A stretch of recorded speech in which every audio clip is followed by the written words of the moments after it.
everybody, welcome back to another video. Today I wanted to have a little discussion since at the time of uploading this we are 5 days away from launching CREEPSTERS. It's launching on October 15th on Indiegogo. The link in the description will take you to our sign up page so you can put in your email to get notified when we launch. Or if you're watching this after the 15th, the link in the description will take you right to the campaign.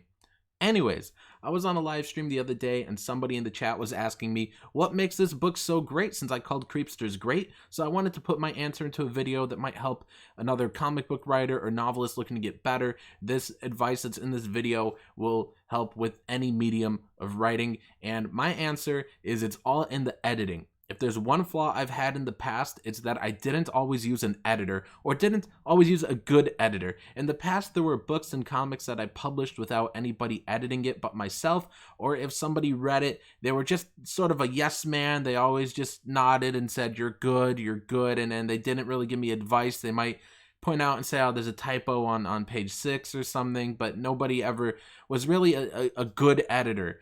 There was one book in particular where my editor was just a nincompoop. Everybody always talks about needing an editor, but nobody ever talks about having the right editor. The right editor, and in this case, I'm working with a guy named Roy Gunderson, will challenge you and make you better. Working with Roy with such a unique experience because he won't necessarily tell me what's good or bad. He'll just ask me the question, why?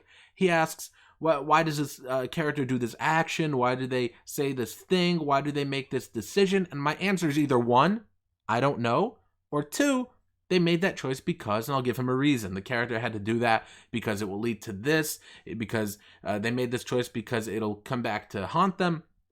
And if my answer is I don't know, then that leads us to find a reasoning for the scenes and choices and the actions of the characters. If the answer is I don't know, then you find a reason and it makes the script stronger. If the reason is I don't know, then sometimes the scene isn't needed at all, and quite possibly I've lost track of what I was trying to accomplish. Nobody's quite put it like this before to me until I found Roy. If Roy asks me why and I give him an answer, and if I know why a character made a choice or did something, then he'll ask me why again, and we figure out the best way to show the character's reasoning behind these things, behind their choices, behind what they say and what they do. Something huge I've learned working with Roy is that a lot of things in my head aren't necessarily on the page, and there are times where I've explained what I'm trying to accomplish with this scene and Roy is confused because none of that was anywhere in my script, and that's something you just get from asking why, because he'll ask me why and I'll give him my answer, and if it's not on the page, then we'll figure out a way to get what's in my head onto the page. CREEPSTERS took 7 drafts with a lot of polishing in between, and it's the strongest script I've ever written. It would be nowhere near as good without my editor, who pushed me in the right direction and encouraged me, spent countless hours discussing it with me, believed in me, and believed in this book. The hard part about being a writer is admitting when you were wrong and then changing things. Everybody has a vision, and in fact, when we were 2 drafts in, I told Roy I thought the book was good enough. He had asked me some questions and raised concerns that made me extremely uncomfortable because I realized there were problems with the book. However, I was pretentious and thought about I thought fixing them would change the book and make it something that wasn't my vision. However, fixing those things strengthened the book and made it even closer to my actual vision. The worst thing a writer can ever do is try and be comfortable or try to be satisfied and try and keep from doing work and talking themselves into, well, I mean, it has to be this way because it's my vision, because this is art, and just trying to keep being comfortable instead of getting out of your comfort zone. And that's something I had to learn.